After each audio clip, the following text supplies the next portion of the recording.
Good afternoon. We've got a good number of folks already online, so we are going to go ahead and get started.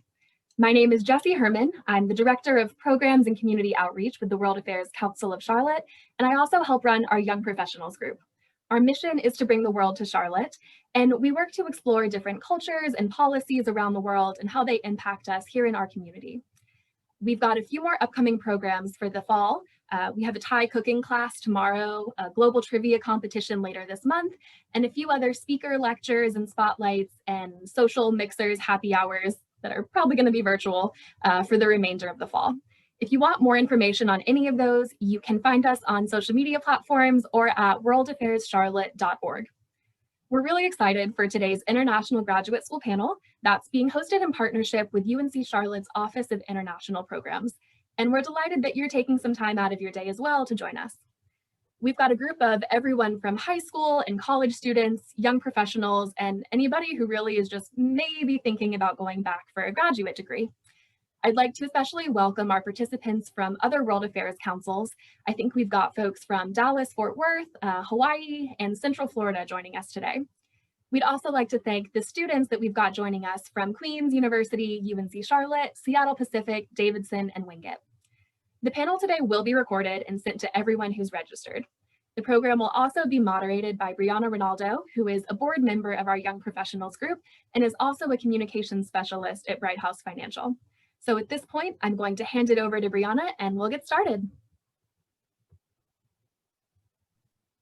Good afternoon, everyone, and welcome to today's panel. Today we have an excellent group of panelists, and I am honored to be the moderator for today. Like Jessie said, my name is Briana Rinaldo. And with us today, I'll have them each introduce themselves in a moment, but we have Dr. Joseph Hoff as the Director of the Global Education and Engagement Office, which is part of the Office of International Programs at UNC Charlotte. We have Katy Orell, who is from the Graduate Institute in Geneva. We have Jiang, the Director of Graduate Enrollment Management at American University School of International Service, and Professor Stephen Pike from the Public Diplomacy Program at the Newhouse School of Public Communications at Syracuse University.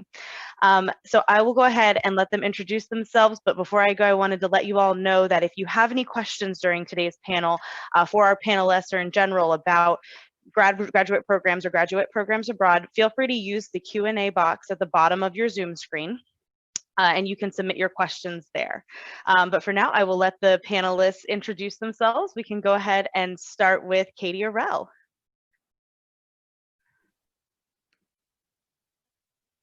Hi, thank you, Briana and Jessie, and thanks for having us. The Graduate Institute and myself representing the Graduate Institute, it's a real honor to be here. I'm actually a Charlottean myself, so it's an extra honor to be speaking with you all today.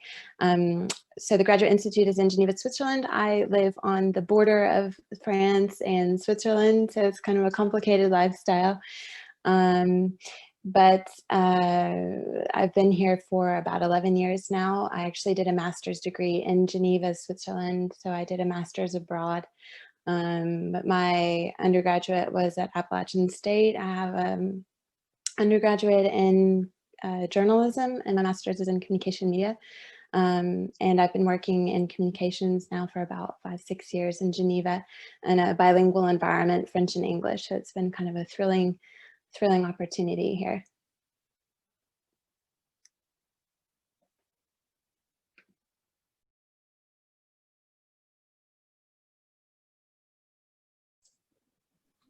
Next, we can turn it over to Dr. Joseph Hoff. Thanks, Briana. Nice to see, well, I don't see you yet, but I'm glad everybody's here today. My name is Joe Hoff, and as Briana said, I'm the Director of the Office of Global Education and Engagement in the Office of International Programs at UNC Charlotte. I've been in the field of international education for about 30 plus some years now, working at a variety of institutions, including Brown University, Oregon State University, University of Minnesota, University of Richmond, and now here at UNC Charlotte. I had my bachelor's degree in Spanish, and I studied abroad in Spain at the St. Louis University Madrid campus for 2 semesters. I then just entered the field of international education as a study abroad admissions person for that same program.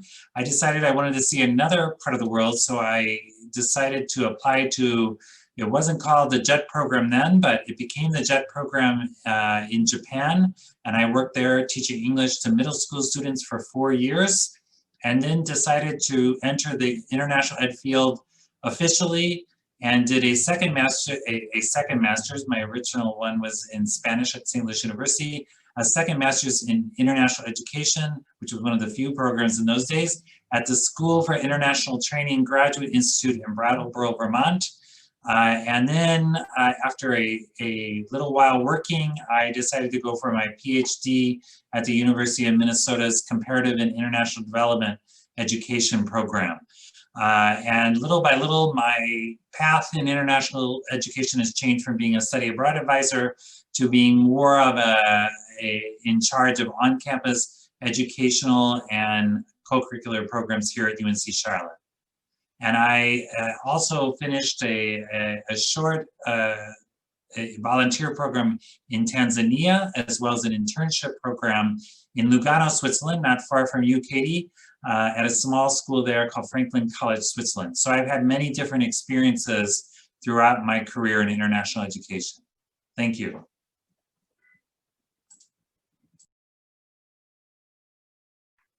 And next up, we have Jiang. Thank you, Briana, and thank you, Jesse. Welcome everyone to this webinar. I'm delighted to see all of you in this virtual space through the World Affairs Council, Charlotte. My name is Jiang. I am the Director of Graduate Enrollment Management at American University School of International Service in Washington, D.C. And in my role at SIS, I've been with SIS for the past 15 years. In my role at SIS, I actually work with all the prospective master's and PhD students who are interested in doing their degree in the field of international affairs.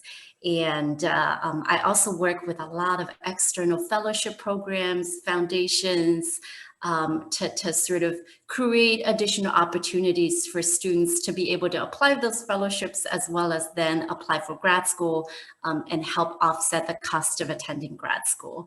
And on a personal level, I am myself the product of international education. I am originally from China, did my high school in China during what I would call prehistoric times. And I came to the United States to do my undergrad and grad school in English. So for those of you who are English majors, know that you have a whole world of opportunities ahead of you. And just delighted to meet you all. And I look forward to chatting more in the next few minutes. And finally, we have Professor Stephen Pike. Hi, good afternoon. First, let me say welcome to all the participants. I am really glad you're here with us today. Looking forward to this conversation with you and to your questions and to any way that we can help you understand this world a little better. I want to thank Jesse and Briana, my former student, for inviting me to be part of this proceeding today. And I want to just take a moment to send some greetings to my colleagues here who are joining us from Washington, Charlotte, and Geneva. So as Briana said, I'm Steve Pike. I'm an assistant professor of public relations and public diplomacy at the Newhouse School of Public Communications at Syracuse University. This is my 5th year in academia, because this is actually my 2nd career after retiring from a 23-year career in the Foreign Service as a public diplomacy practitioner. I originally come from New York City, so in a way I have started at one end of this state and gone once around the world and come right back home. And my background was basically political science with a sort of a sideline in radio broadcasting, more of a hobby than anything else.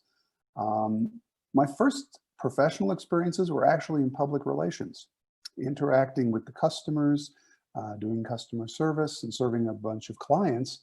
And I'm not going to tell you I was terribly good at it. I have about 2 minutes of patience for somebody yelling in my ear, and then I become a New Yorker again, and I'm very frank. So I slid into more of production management, project management, and frankly, problem solving. After a couple of years of that, I went back to grad school at Georgetown. So for those of you with international relations aspirations, I should probably say that all of my pedigree is in international relations through the Foreign Service School at Georgetown and a couple of other experiences. And right out of that, joined the Foreign Service. I am an extrovert, so I was clearly much more suited for public diplomacy work than anything else. Political work or econ work's a little more analytical and introverted. For those 23 years, I did a variety of press work and cultural exchange work that took me through Senegal, Haiti, working on Egypt and the Middle East from Washington, Capitol Hill, the State Department press office, the United Arab Emirates, where, excuse me, sorry about that, developed my second of 3 languages. Explain that later. From the UAE, I went to Canada, and finally circling back to Washington, where I was in charge of policy for the Bureau of Educational and Cultural Affairs. That is the point in my life where Syracuse and I made contact, and well, here I am, teaching public relations and public diplomacy in our master's program in public diplomacy and global communications.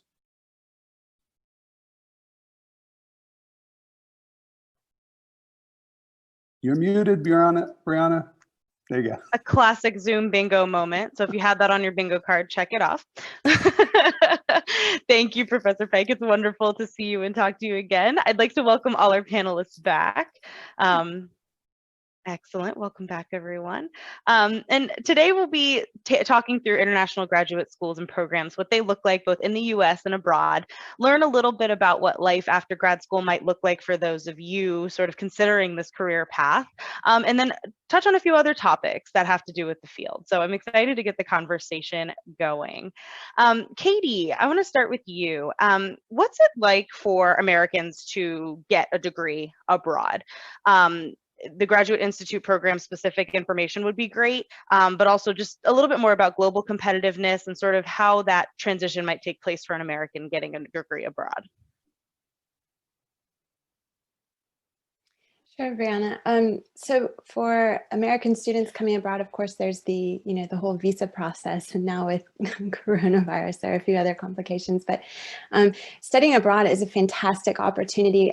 Speaking for the Graduate Institute in Geneva, it's a great opportunity to learn a second language, which opens up a wide variety of future opportunities. The other thing is that American students studying abroad might find, for example, the campus life a little bit different. The Graduate Institute is really sort of a purpose-built facility. It's really heavily oriented towards academics, and we have a fantastic research facility and library that kind of attests to that. But we also have a program that is linked with the University of Geneva. So there's also that sort of sporty side, and you have other campus activities and possibilities to meet with a lot of other students. Also, our student life is pretty dynamic. We have students literally from all over the world. You will rarely meet somebody just like you, which is a really, really cool, unique thing, because you'll never have the same perspective. It really forces you to be open-minded and share and learn from different people. And that's one thing that students really enjoy about our campus in particular, is the great diversity that you find in other students. Yeah.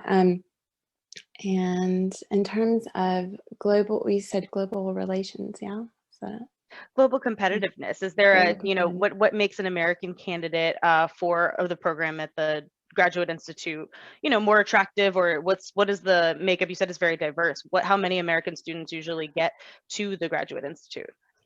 So we don't actually necessarily target countries per se, and the requirements for admission aren't necessarily the same as they would be for an American university.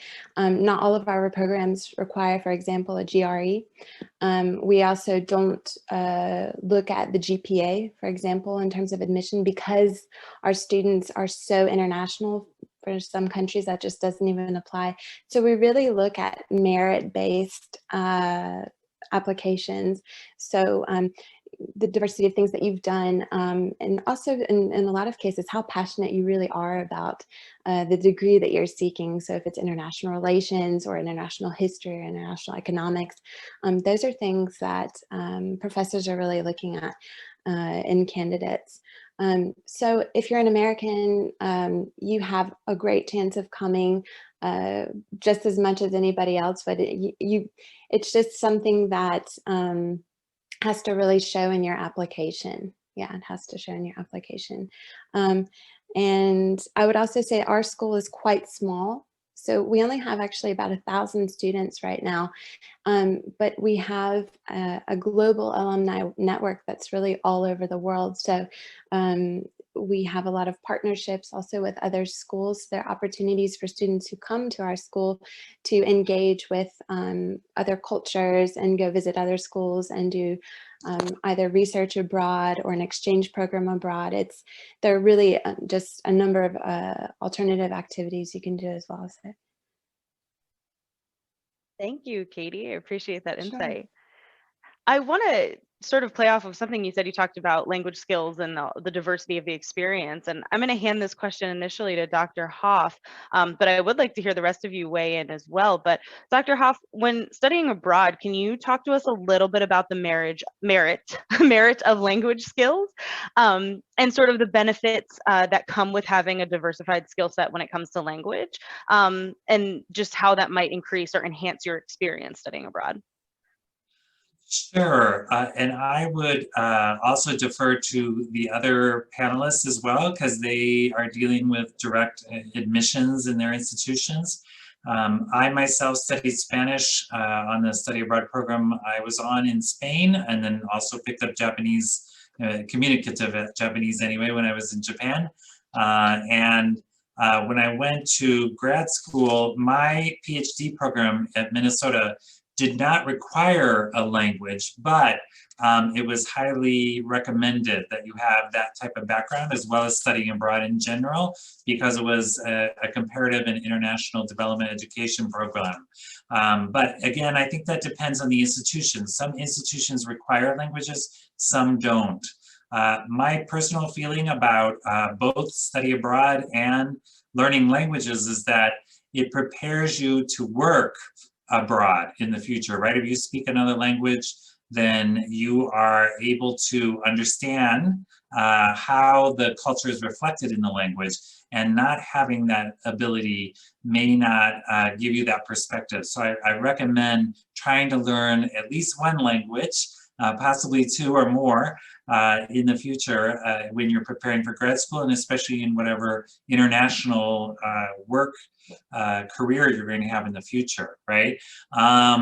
And so again, in terms of language, I would say check on the program to make sure that they either require or don't require that.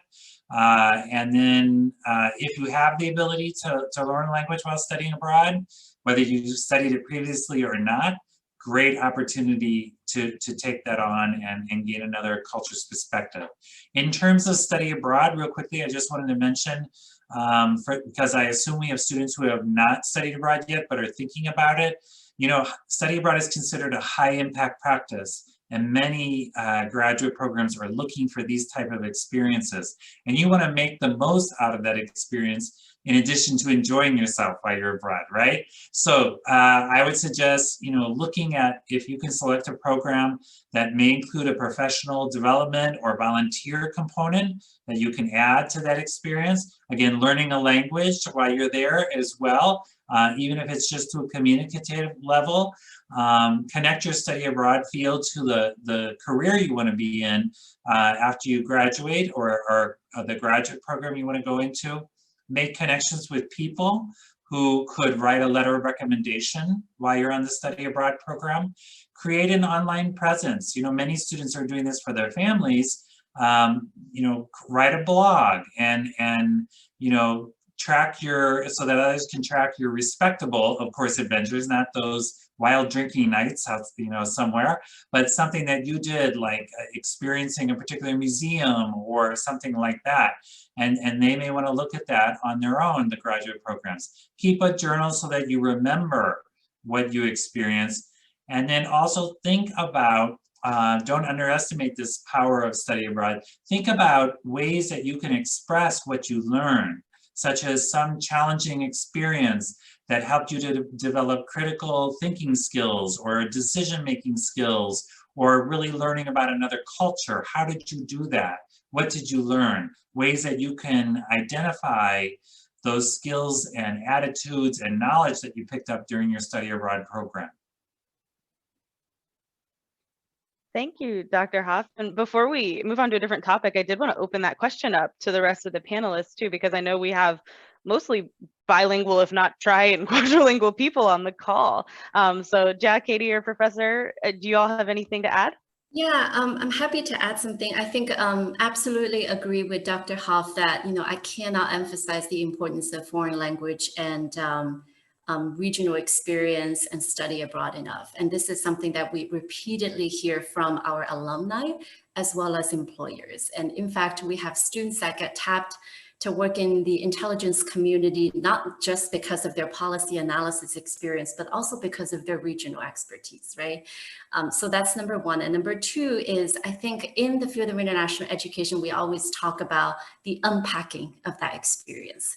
Is that you don't just get to list your languages and your study abroad locations on your resume, but really work with your advisors, academic and career advisors, to understand how to talk about it, right? How to sort of elaborate on that experience and be able to tell your, whether it's grad school or employer, how you were, the circumstances under which you were able to use those skills and how you can have an impact on the organization. So that's number two.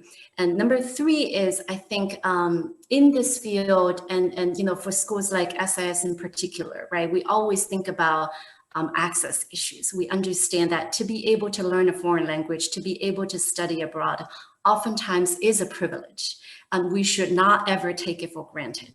So if we end up in a situation where we just can't afford to study abroad, can't afford to take language classes, what do we do, right? So think about, as you move through maybe the rest of your high school, the beginning of, or the second half of your undergraduate career, think about whether you can get experiences with domestic organizations that work with international populations. So just be creative about how to gain the experiences that grad schools are oftentimes look for through these, slightly different avenues.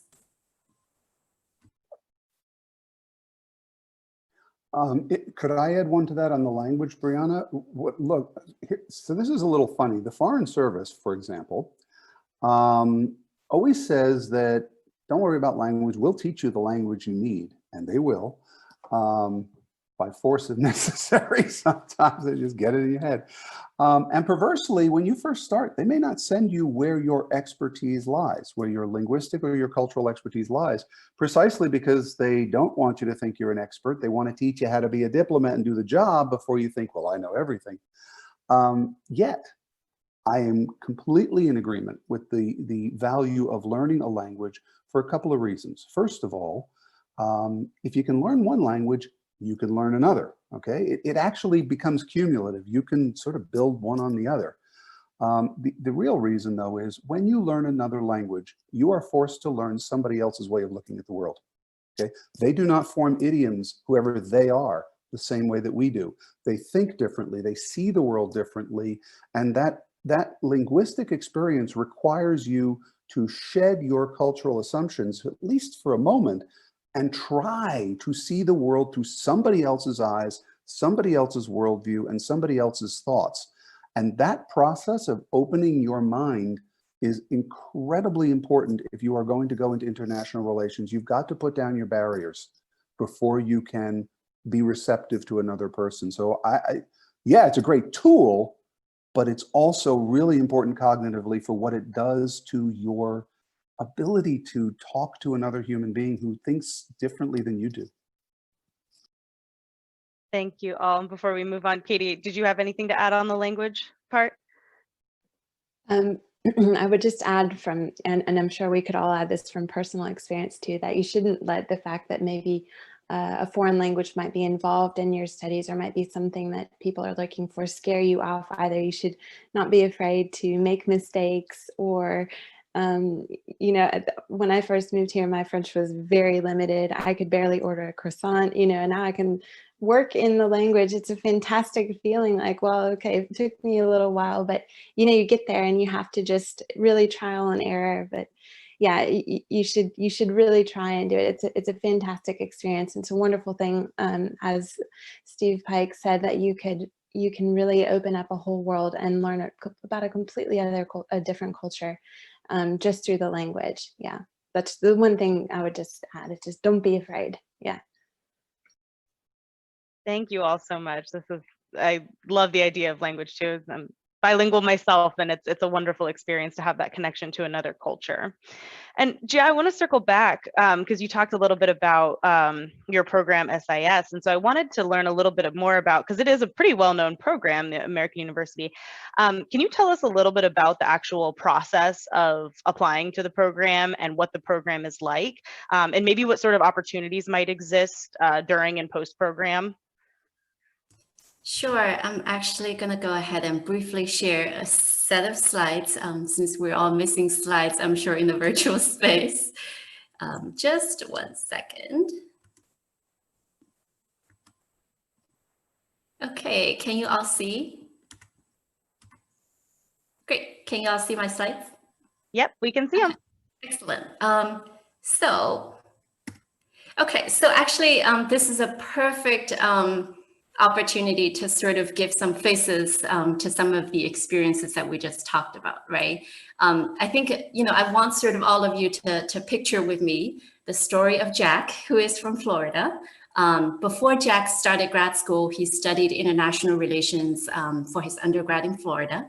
He interned for Senator Bill Nelson's office in Florida, and he also worked as an underwriter for JP Morgan and a travel counselor for Amex.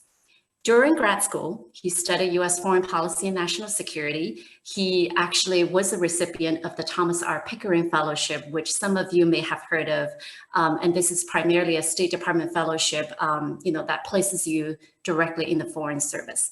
He studied Chinese and interned at the U.S. Consulate General in Hong Kong.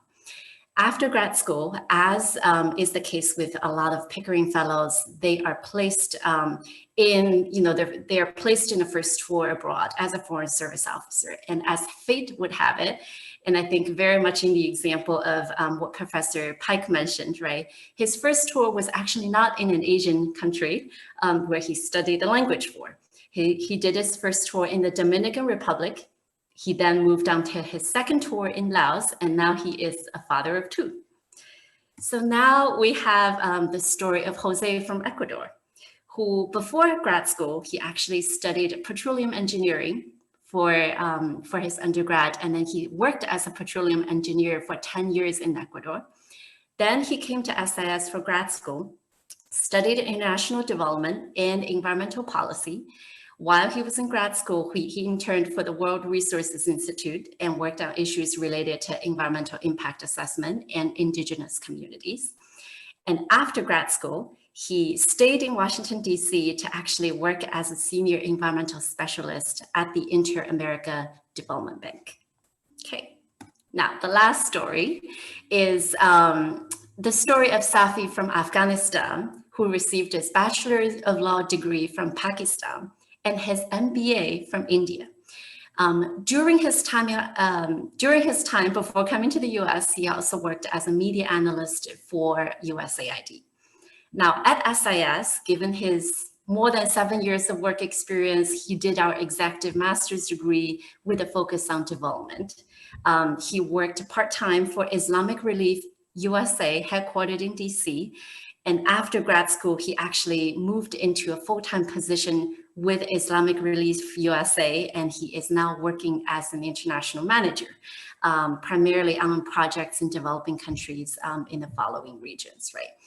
So what this tells us in terms of career paths, right, for students who are interested in this field is that taking these SIS alums as an example, you know, they all sort of came to SIS/Washington, D.C. with pretty diverse and what some of us may call non-traditional backgrounds. backgrounds, right? Because not all of them actually studied international relations or political science. And they all applied what we call interdisciplinary lenses to their study. And after graduation, they really, as well as before they graduated, they really worked across sectors. So they never limited their careers just to the State Department, the US government. They worked across nonprofit, international organizations, and private. So knowing that our applicants come with a multitude of experiences and that their careers are going to be headed in very diverse directions, at SIS, we actually believe that it's an ethical imperative that we provide as many interdisciplinary opportunities as possible. So the way we do it is actually to offer a very robust set of programs that really span across comparative and regional studies for those of you who are interested in doing more of your language and study abroad programs, right? All the way to peace and conflict resolution, international business, foreign policy. And for those of you who are interested in going the research route, there is the PhD program, very painful PhD program in international relations as well.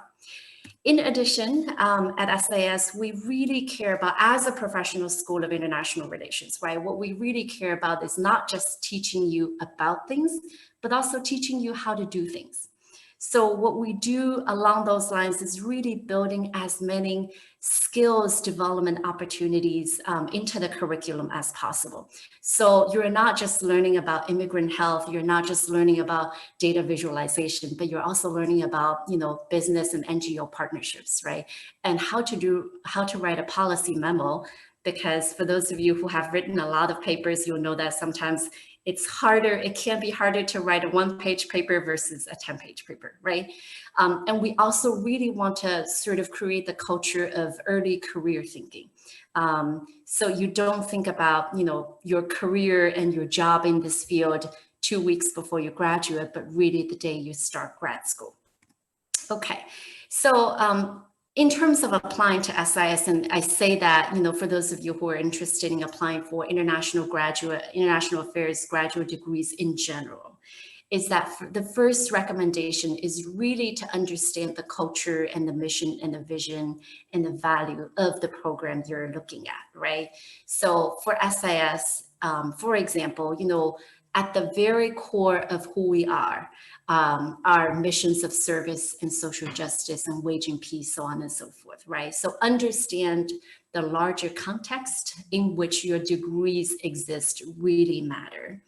And step two is, you know, applying to any kind of graduate international affairs degree is, I like to sort of quote Michelle Obama, who said that tell your story and not just your stat. Your stat would be things like your GPA, where you went to school, what you studied.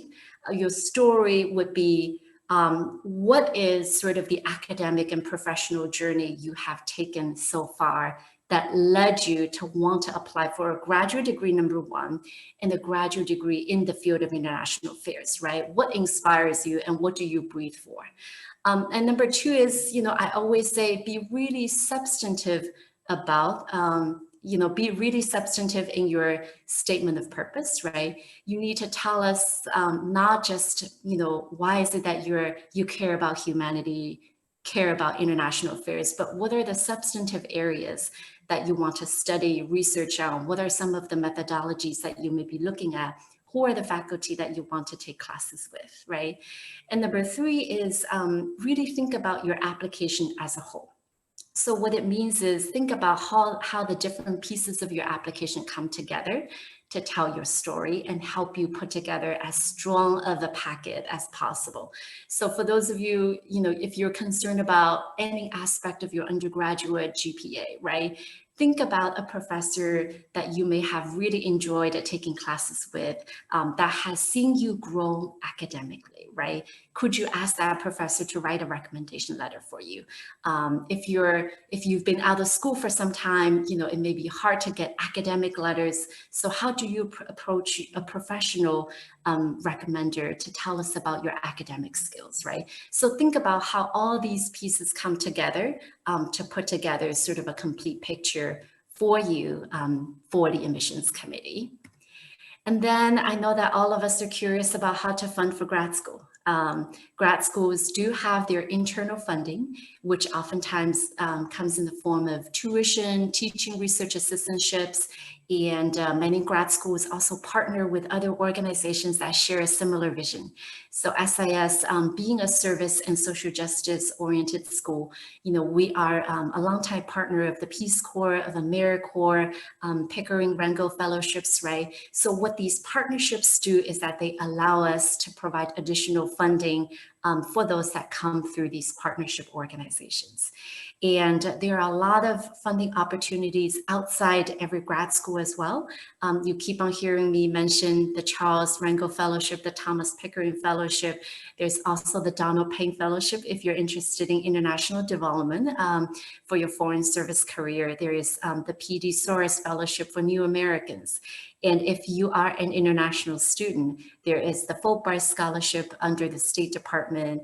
And then, if you are, sorry, my slide is cutting off here. I can't see, but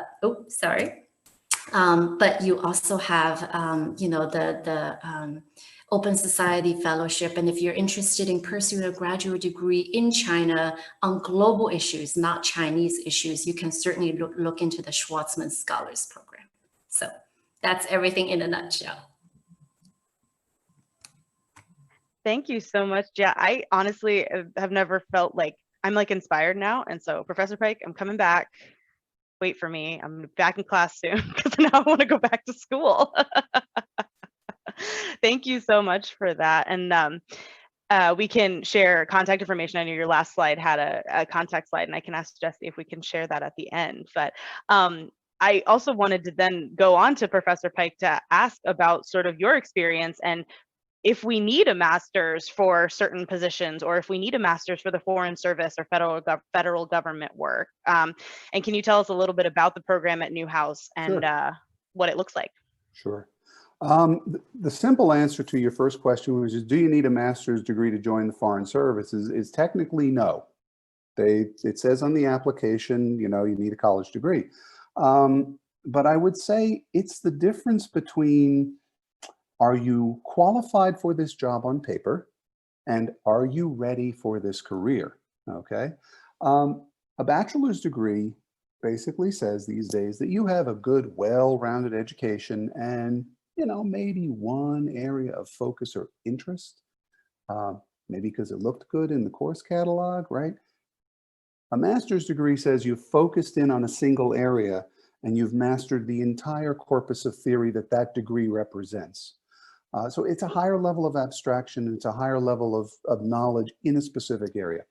The other thing a master's degree indicates is, frankly, a certain level of experience and maturity, all right? Your college internships, and look, I got the Newhouse School right behind me. We're big on internships. We push them out into internships like crazy. But a college internship shows that you can function in the workplace. It's important. A graduate internship shows that you can apply a specific theory in the actual work of that field and contribute to that field. So when the Foreign Service looks at bachelor's degree, master's degree, they're showing a certain amount of maturity and experience, all right? The other thing that a master's degree can show is a certain amount of cross-disciplinary integration at, again, a much higher level of abstraction, which leads to your second question, which is, what is our program about? And what we try to do here in Syracuse in the Public Diplomacy and Global Communications program is integrate two disciplines that are very difficult to integrate in some ways. I am a product of Georgetown's Walsh School, all right? I got the master's in foreign service. I got another one from the National Security program at the War College. So all my background is in how to be brilliant at policy. But, it takes a little more than that to actually succeed in the modern world. The Syracuse program started as a dual degree program, all right? It was a full curriculum of IR at Maxwell, a full curriculum of public relations at Newhouse, and you ended up with 2 master's degrees. Well, we've learned a lot in the last 10 years, and just this past year, the program underwent a thorough review and a synthesis. We have changed it. It is now the master's degree in public diplomacy and global communications. One of the benefits of that synthesis is the ability to reduce the program from 22 months to 18 months, which means we know that people in grad school want to get back to work. It takes a lot of time. We're trying to be respectful of that. We've also reduced it from 54 to 43 credits. That is still more than the average grad school program of 34 to 38 credits. So it's still a robust program, but it's a little more efficient. And we've learned how to combine certain things and do the overlap, really. You do 2 semesters here in Syracuse, a summer internship where we do encourage students to go abroad. So you get that international experience as well. And what we think is the hallmark of the program, a final semester in Washington, which is a mix of academics and practical experience. And the whole purpose of it is to facilitate return to the career workplace in the right job. So we're trying to get you headed in the right direction. The sum of it is that the Maxwell IR program is going to prepare you to understand international relations and succeed in that company of experts. I mean, that's a family I know well. I love them. They're my colleagues. I love it. But, you know, the Newhouse side, the public relations degree, is going to set you up to be a successful communicator and understand how to be persuasive and how to communicate in a very complicated world. This is essential. When you put the two together, you learn how to participate in the policy process, be successful at it, and you learn how to persuasively develop public understanding and support for policy and ideas. And that's essential, all right? This is a democratized world. This is a mediatized world. The era that maybe was still around in its last gasp when I was born, when smart leaders talked to smart leaders, and they made a deal, and they signed a treaty, and that was it, right? That world's dead. Okay, that world is dead and gone. In the modern world, you can have the most brilliant policy in the world. If you do not know how to communicate it persuasively to mass audiences, trust me, someone opposed to you does. And they will eat your lunch. And your policy is going nowhere. So this wonderful integration of these two disciplines makes fantastic diplomats, but it also makes them effective in the world that we're facing today, where you've got to talk to people. So that's our program in a nutshell. We're accepting applications. We've got seats. Briana can tell you, it's a great campus. I've got the pretty picture of Newhouse up behind me. I won't show you the winter picture. Yeah, we do have some weather issues up here, so just bring a coat. Listen, Professor Pike, you just talked about how to communicate something, okay? Shut it down. Right. Don't go to the pretty weather. up. Thank you so much. Thank you for that. And it's bringing back lots of memories for me, my home campus. And I wanted to, on the note of grad school and sort of what it looks like, and Dr. Hoff, you are Dr. Hoff, so therefore you have a PhD. And so I wanted to ask you about your opinion, or based on the students that you've seen come through your doors, do you think it's beneficial to attend graduate school before beginning your career, or to get some practical experience before you go back? Can you share some of your thoughts on that? Sure. And again, I hope the other panelists will add things at the end as well. And first, I have to do a little plug for UNC Charlotte, since I'm coming from there, and that we have a variety of graduate level programs that have an international focus. There are MA programs in Spanish, Latin American Studies, Anthropology, Teaching English as a Second Language, and then an MED and an EDD program in Educational Leadership, where you could focus on international education, which is my background, right? And so I would say, in terms of doing or working a little bit to gain experience, I think that's really important in many ways. And it depends on what type of degree you're going for, right? In international education, definitely important to have that experience when you're going for your PhD, especially, I would say. The master's program, less so, but after you gain, as Professor Pike said, when you go through your master's program, you're focusing. Then if you have a few years to gain experience in that focus area and then apply for a PhD program, or for, let's say, a career in international affairs or something, I think that might be valuable. But again, the other panelists can talk about international affairs specifically. I would say the only thing, I started my PhD program when I was 40. That was maybe a little too late. I would recommend, just for energy levels and maybe other things going on in your life, that you might want to do that a little earlier. But besides that, definitely have some space in between, especially master's and PhD, where you can gain some experience. So that gives you a better idea of actually how you can apply what you've learned in your PhD program. Anybody else want to comment on that, please? I agree completely that the extra experience helps. There's an old adage that says you get out what you put in. Well, if you are able to come to graduate school and put more in because you have more and you've acquired more with a couple of years out there, then you will get more out of it. Dr. Hoff's comment about the value of practical experience before you go to the PhD, absolutely. Now that I've lived a little bit on both sides of the fence, the academic side, the practitioner side, I noticed that the practitioners keep saying, we need a good theory, but that doesn't quite fit the world. And the academics look and say, well, wait. If you would actually just follow the theory, you would see it does. I see the smile. This partnership works best when the two sides have some understanding of each other, and the academics keep the practitioners rigorous, and the practitioners keep the academics informed of, where reality bends things a little bit. And so if you come to either the master's degree or the PhD with a little bit of experience in both worlds, you're just set up better to succeed.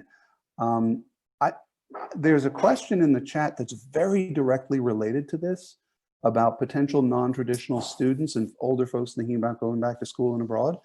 And the answer to that question is really what you've just heard. It doesn't matter. It doesn't matter. If you are 20, if you are 30, I totally agree. Don't start your PhD when you're 50 like me. That's like, no. I looked at that and said, it ain't gonna happen. It can be done. But it can be done, but a very high pain. My pain threshold's not that high. But the answer to Ms. Yaffe's question here is, it doesn't matter if you're at what age you are. The experience that you bring to the table with that will serve you well, and you can still learn how to do something that will enable you to cycle back into it and make a contribution. I want to expand on that just a little bit, and I want to hear what the rest of you have to say, but I specifically also want to direct to Katy, who's at a university that's abroad. And I want to know, Katy, if you have any examples or ideas about what students who get masters from an international school can do with their careers. If you have any stories or examples of students who have had experiences studying abroad and then having a career after that, and not just in the Foreign Service like our Professor Pike here.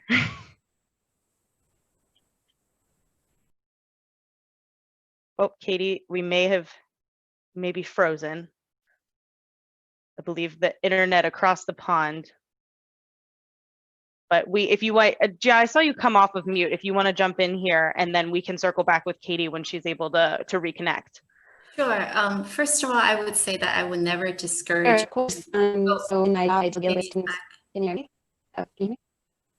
Uh-oh, hang on. Sorry. Connection issues, everyone. Bingo card. Check. We're going through. Katy, do we have you back? Hello. Yeah. Sorry. Am I back on? I'm in like the middle of the French countryside. So yes. We can hear you, but your image is frozen. That's all. But if we can hear you, that's fine. Hello. Oh, we might have lost Katy. I'm gonna go ahead and have we'll have Jesse reach out to Katy. Well, if you can hear me, I'm gonna go with it.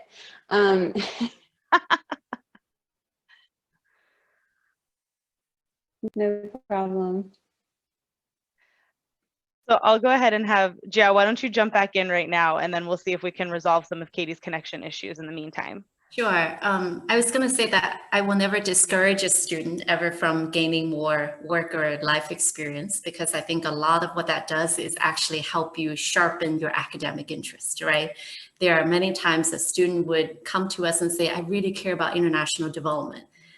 In the broadest sense. And once they've gone out to the field and done some work, right, they would then come back and say, you know what, I really care about public health issues under the umbrella of international development. So that only makes you a stronger candidate and not otherwise. So that's number one. Number two, I do think that, for the younger folks in the group here, right, oftentimes you're stressed out about not having worked as a policy analyst, as a research associate. So does that mean you have to just put everything aside and just work? I think that you really need to think about gaining your experience in different ways. Do the Peace Corps for 2 years, right? Try to work with a different community and volunteer for a substantive amount of time versus just doing a thing that's good for your resume, right? So be creative about how you get those experiences to really help us see where you're headed academically. So. Thank you, Ja. And I think we have Katy back. Can you hear me now? Yes, she's back. Oh my gosh. Okay. I'm in the middle of the French country, so you never really know where it's going to go. I'll try and get this out quickly before it cuts again. You're It's fine. 9 o'clock at night. Everybody's on the internet. No, I just wanted to say, so I work with students on a daily basis, and their stories are wide and varied of different experiences that they've done. So the Graduate Institute is actually pretty unique in that we are situated right in the heart of international Geneva. So we're literally a stone's throw away from the European headquarters of the United Nations, UNHCR, the World Health Organization. We also have tons of multinational companies just at our doorstep. Students have a few options actually. So we, in our interdisciplinary programs, which there are two, so we have a Master in Development Studies and a Master in International Affairs. And in both of those master programs, students have the opportunity to do something called a capstone research project, which is pretty cool because what we do is we partner with some of those international organizations in Geneva, and students get real world, like hands-on experience on a research project. And in some cases, recently we've had students who worked at the World Meteorological Organization. They had the research that they worked on as a master's student, which was published on this international platform. I mean, you just can't get a much richer experience than that. We also had our capstone students present research that they were doing at the United Nations. So they get to go to the Grand Palais des Nations, like in this beautiful Art Deco building. They have, friends and family, of course, it's before COVID, it's last year, but they've come and they're presenting, their research on another really fantastic international platform. Students also may stay and work for multinational companies. We've even had students leave the Institute and they start their own think tanks. We have students in Canada. A student recently, he started his own think tank there in Toronto after he finished his Master in International Affairs. Students also go on to do their PhD programs. We have a lot of opportunities for research. And like I said, the archives, you also have access to some really incredible archives at the United Nations and other organizations. So the students, speaking from the Geneva perspective, oftentimes they come to the Graduate Institute because we have that really international network just within a stone's throw. I mean, there are just numerous opportunities. There's also a lot of networking events because of the close proximity with those international organizations. We do conferences and students have the opportunity to network and connect with professionals from a wide variety of international organizations. So it's a wide and varied thing, yeah. Thank you, Katy. And I have to say that as much as I miss Syracuse, Professor Pike, Geneva, and everything she just talked about, I'm probably going to go that way for my next schooling We experience. also have bad weather sometimes. It's on its way. I got no argument. Can I go do another master's? Yeah, come on. Katy. Come on, anybody. That's excellent. And I want to also, on the note of practicality and finding a profession after grad school, you all touched on this a little bit, but I want to open it up to the four of you for tips on how to communicate that, how to leverage your experience. And I think this can extend to undergrad as well when applying for grad school, and then grad school applying for jobs, et cetera, et cetera. What are some tactics or best ways we can leverage that abroad experience and that international experience when applying? And can we make some money after getting a grad degree? Maybe. I'll open up the floor. I'm happy to start. So I think that there are two parts to this question, right? So number one is how to talk about your experience as you look for jobs. My first piece of advice is don't try to do this all on your own. There are plenty of folks that have done it. Every school has a great alumni network that you should tap into. And oftentimes your alumni will help you with mock interviews. They will tell you about what their industry and sector is looking for, right? So tap into your sort of school internal network to get the best sort of pearls of wisdom before you try to market yourself, right? Mm-hmm. Number two is, can we make some money? Good question. I think the best way to think about it, and this goes back to the interdisciplinary nature of the field of international affairs, right? Is that it's not just preparing you for a particular sector. Think about, we have so many students that always apply for grad school and their essay always begin with, I want to be a foreign service officer or ambassador. And the reality is, in our final graduating class, about 1/3 goes into the public sector, 1/3 private, and 1/3 nonprofit, right? So the way to best position yourself professionally, as well as by extension financially, is really to think about whether you're training yourself across different sectors to get the kind of experience that can be completely transferable whichever sector you're in, so that you really, maximize your opportunities. Yeah. Thank you, Jia. Who's next? I'll go next. I completely agree with Jia about definitely talking to people who have been in the field that you're interested in and maybe have done the program that you're interested in previously, just to find out, first of all, what they feel about the graduate program or the field, right? To get an idea of what's really involved, especially those who might want to go into international ed. International ed is very varied. It can be study abroad related, international student related, can do the work that I'm doing more on an educational focus of international ed. And there are many different programs out there.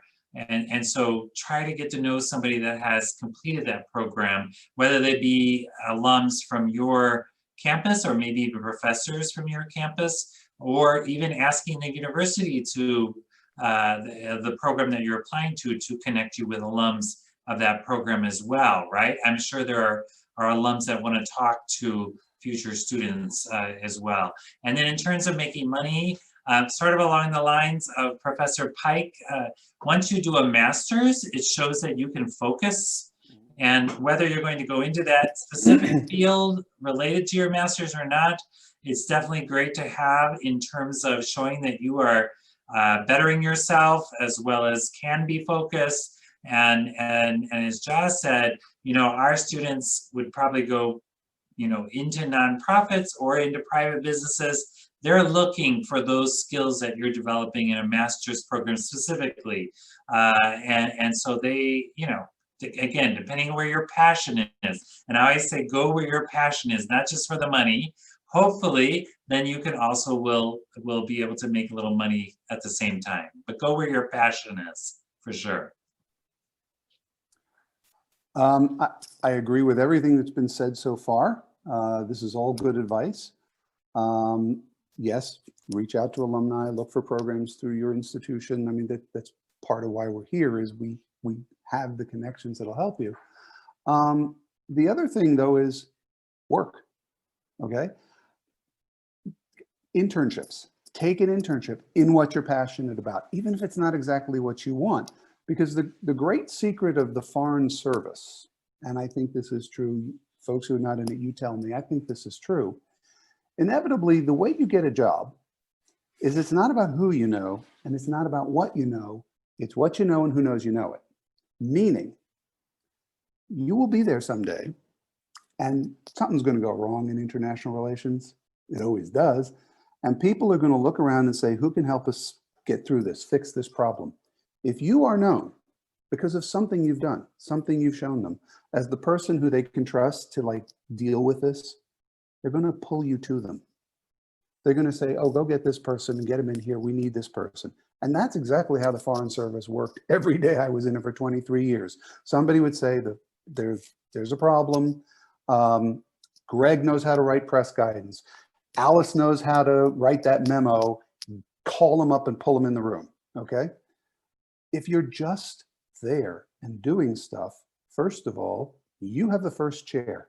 You're in the room when it happens. You can put up your hand and say, I think I can help here. Second, people will be seeing that you actually do get it done, and so they will do that.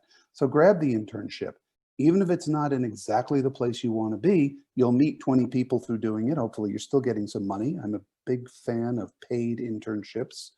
Don't stiff your interns, please. It's hard enough to live in these cities, and whether it's Geneva, Washington, New York, it's expensive. But work. And here's something that I saw through a wonderful person in the State Department internship. She came to me, sat down in my office one day and ashen-faced. So what's the matter? She said, I've realized I don't want to do this. And I feel like I've wasted 8 weeks. And I said, are you kidding? This is the best 8 weeks you've ever spent. Instead of spending 2 years at the State Department and discovering you don't like the bureaucracy, you want to do international affairs a different way. You figured it out in 8 weeks over the summer. Go, figure out what your true passion is. So if your internship shows you, I don't really want to do this, I'd rather do that, great, go do that. But at least now you have something on the resume and the connection to say, can I come over there with you? So work, just do something and work your way from there to where you want to be. Thank you for that. I can absolutely relate. I was going to be a foreign service officer all through my undergrad, and then second semester senior year, I was like, no, oh no.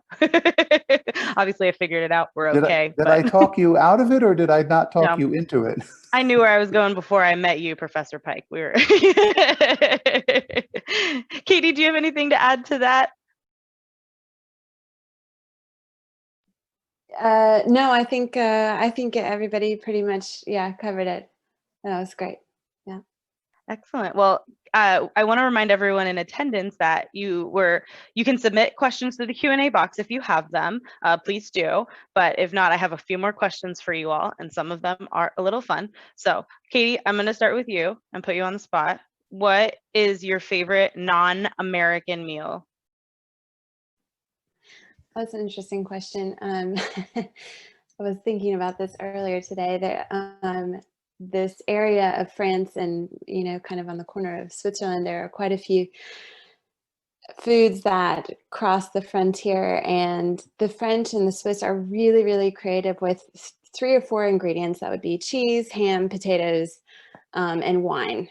And they mix them up in a variety of interesting ways. One of them is fondue.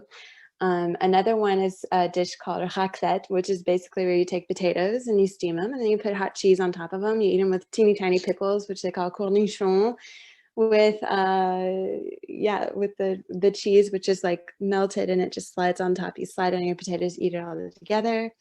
There's also something called the boîte chaude, which is like a box of cheese. You dump wine in it with shallots on top, and you dunk your potatoes in that. And it's really like 300 different ways to eat cheese. And they've got it down pat here. That's any way to eat cheese. That's going to be my favorite meal, I think. I know we have 10 more minutes, but I'm going to go. I have some cheese to go find. So. I've got a recipe for you. Put it with wine and you're good to go. That sounds delicious. Thank you so much, Katy. We're going to do rapid fire on the rest of you for this one, and then we'll get to the questions in our Q&A box. But Professor Pike, I see you're off mute. Well, far be it from me. First of all, my third career will be opening a French restaurant in Syracuse because, the French know how to cook.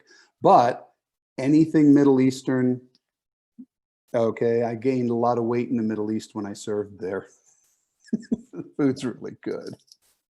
I believe it. In North Africa, at least, I came back packing on a few extra lbs, and I didn't regret a single pound. Dr. Hoff, what about you? So I have 2 real quick. I loved my experience in Spain with a tortilla española, which is basically an egg, onion, and potato frittata. And it's a real comfort food in Spain, just wonderful to eat. And then in Japan, another comfort food, okonomiyaki, which is they call it a Japanese pancake, specifically from Osaka, but it's eggs and scallions and then some kind of protein usually with this wonderful sauce on top. It's wonderful. Definitely, if you're ever in Osaka, try it. On my list, that keeps growing every day. And Jiang, take us home on the food question. What about you? Sure, because half of my family is actually Sri Lankan, so I'm very biased towards Sri Lankan food. If you've never tried it, you're in luck because it's almost impossible to find. Sri Lanka had a long history of, being a British colonial and Dutch colony, so I think a lot of the cultural heritage is reflected in the food diversity. Awesome. Thank you all so much. That's a fun one. I love that one. We've got about 10 more minutes left, so we're going to respond to some of these. I'm going to go ahead with, I think this is a good question for Professor Pike, especially since you have a little bit of experience at Georgetown. But does the prestige of a master's program have a significance in the realm of international affairs? It can, okay, it can, in the sense that, well, first of all, the quality of the program gets known. It's a small community. It's so everybody knows the different schools that do it. It can in the sense of the network. We talked a moment ago, when you're looking for a job, plug into your alumni and whatever. So yeah, I mean, to the extent that you make a contact with somebody else who has your degree, yes. That said, all of the degrees from all of these schools, I mean, okay, yeah, I'm the Georgetown graduate. My wife is the SAFI graduate. I've got colleagues who were from Tufts. I've got colleagues who were from Harvard. As long as you come out of there and you've got, a credential that really is serious, it's all about what you do with it. And if you can do the job, you'll be fine. But yeah, okay, there's a little bit of cachet to having the piece of paper on the wall. No, let's not joke. But I think it goes a lot hand in hand with what you said earlier. Do the work. I think that's the most important part, is do the work. Yeah, I mean, I won't say it here, but I've known some people with gilt lettered degrees who it's like, I wouldn't give you a job. And I've known some people with relatively just nice degrees from big, good places who were the best people I've ever known, the best colleagues I've ever had. Thank you, Professor. I'm going to give this question to both Katy and Jiang, just from your different perspectives on the domestic and international sides. How do you choose a program where your degree is still valid in the United States? Should that be a concern for students looking for grad programs? Jiang or Katy, one of you can kick us off.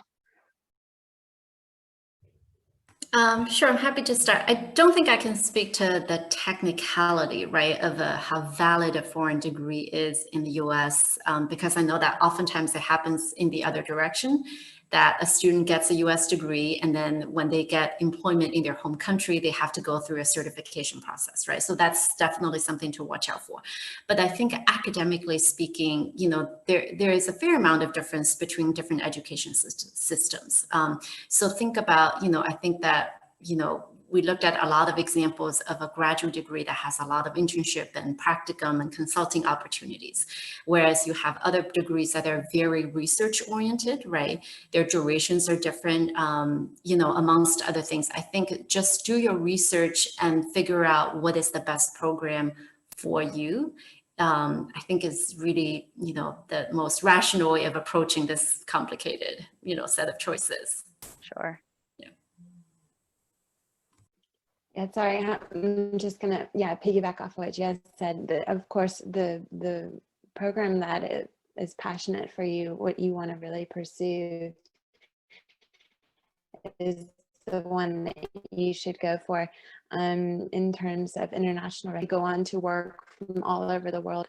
If somebody's looking for an équivalence, as with the French say, like an equivalent sort of degree, I think that might be perhaps more of an issue if it was really more of like a medical degree or something of that nature, where you're really working closely with, it's like anatomy, but I think in international relations, I think the degree is pretty universal, no matter what institution you're going to go to. I mean, we have students who come to our school from Ghana, from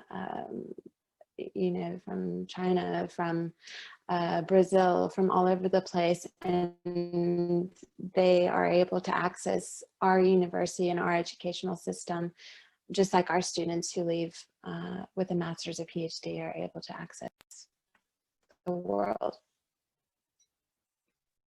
Thank you both. I appreciate that. And we have about 5 minutes left, and I want to start this final question off with Dr. Hoff, but then have each of you also weigh in, because I think it's a nice broad question to end with. But Dr. Hoff, is it possible to have a career in any field abroad, or is it better to focus on certain things like education, foreign affairs, or language purposes? It looks like the person asking this question is studying music. Is there a place for her abroad?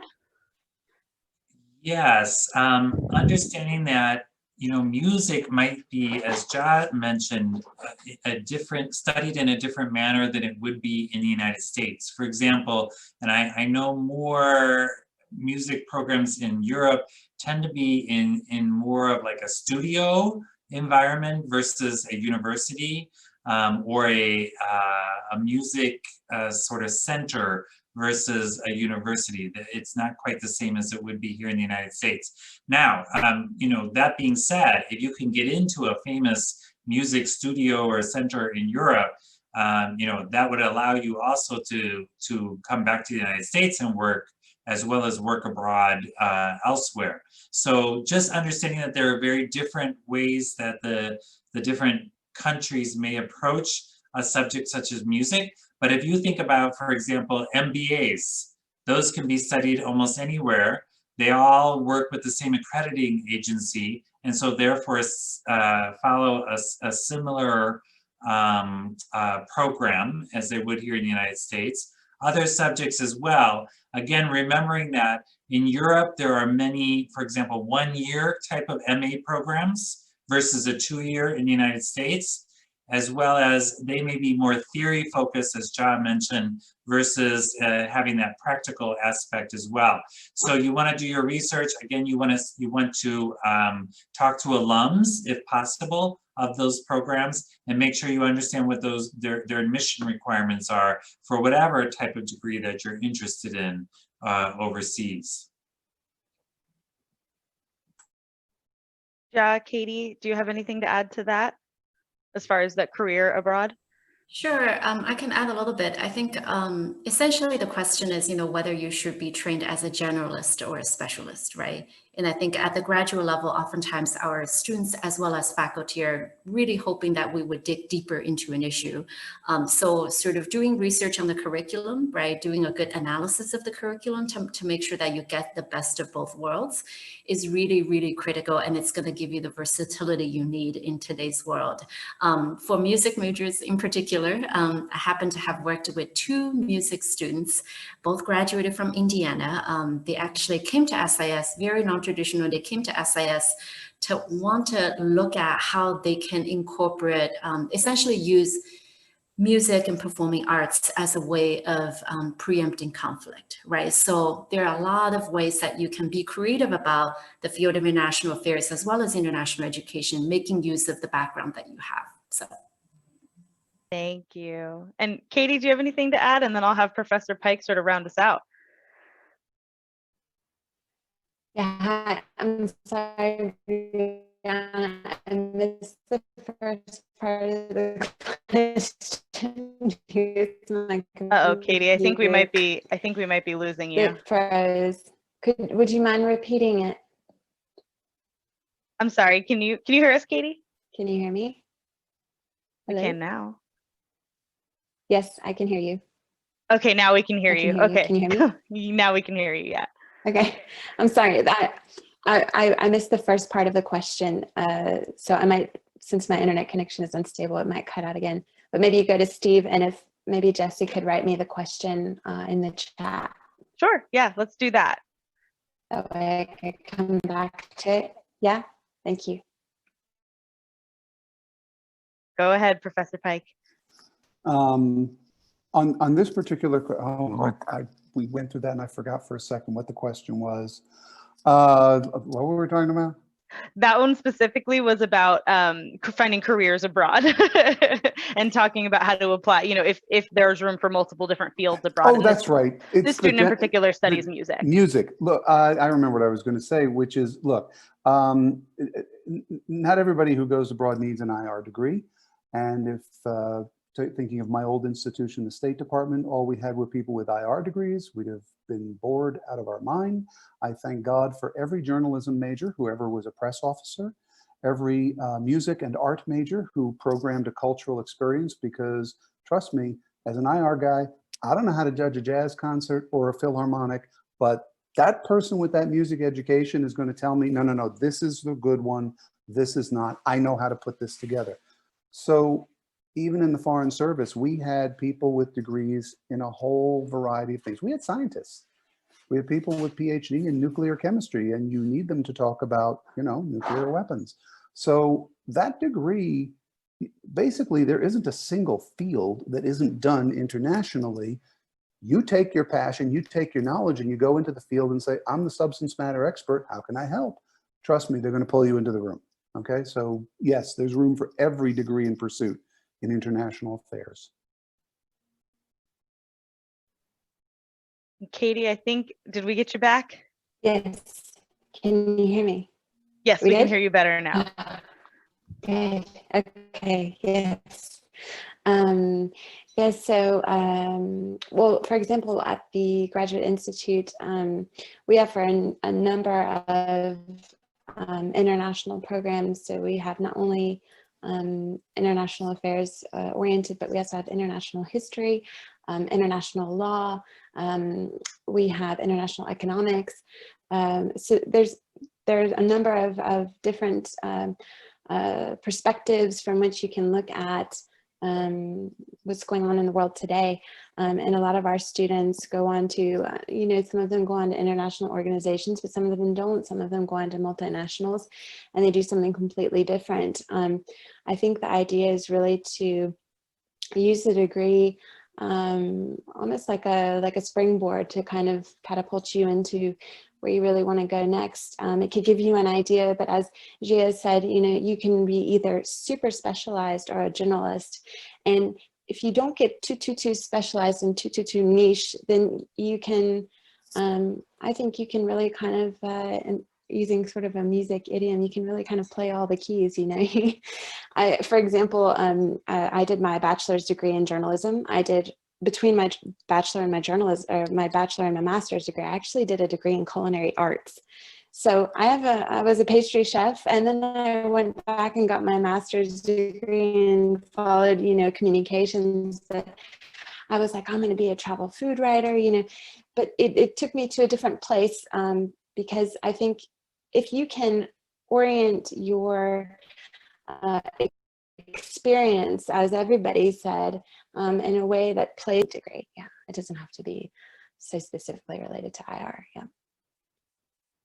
Thank you, Katie. And thank you all so much. I know we're over time, so thank you all for hanging in there with us. I wanted to ask for if there are any closing thoughts, and then we'll have Jesse wrap us up.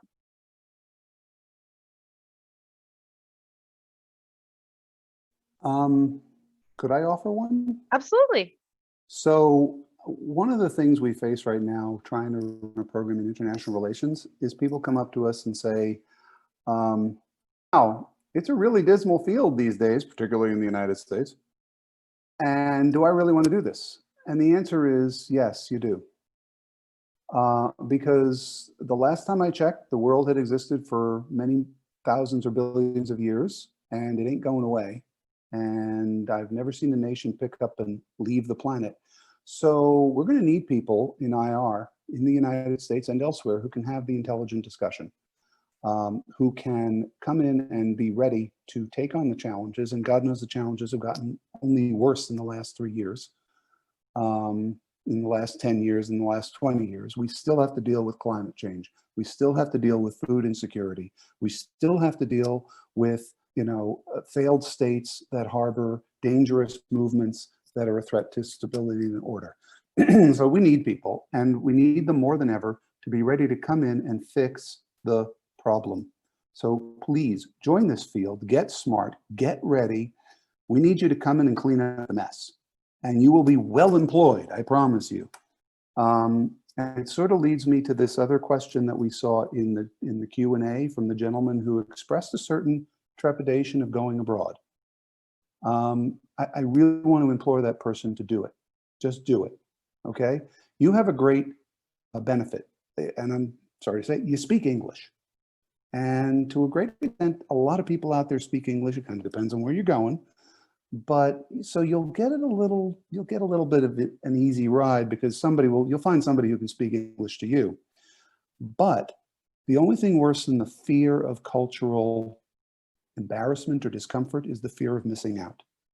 If you do not do this, you will regret it for the rest of your life that you didn't up to the challenge and do it and have the experience. If you go, for the first 6 months, somebody will speak with you in English. And after that, trust me, your knowledge of the language that you currently only know academically, believe me, you'll be fluent in 6 months. You will have to be. You will become it. You'll meet people. You'll talk. It'll be wonderful.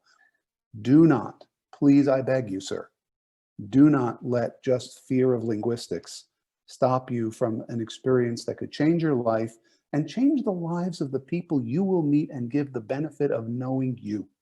Do it, please. And then write and tell me how it went. Okay? Thank you, Professor. You all have been so wonderful. I really appreciate you being here. I know we're way past time, so I'm going to hand it back to Jessie. Well, I think we're all going back to school. That's the general consensus. So Briana and I will set up like an interdisciplinary program between these institutions, and we'll see you all soon. But truly, thank you everyone for this information and sharing your expertise and experience with us. Thank you to Briana for facilitating today's conversation. And of course, thank you to all of the institutions that you are representing as well. We're really glad that all of the participants were able to join us today, and we certainly hope to see you at another Young Professionals event soon. Again, we've got a lot coming up. Be sure to check us out, follow on social media, and we'll see you soon. Thank you all. Bye. Thank you, Jessie. Thanks, everyone. Thank you. Thank you so much. Take care. Bye.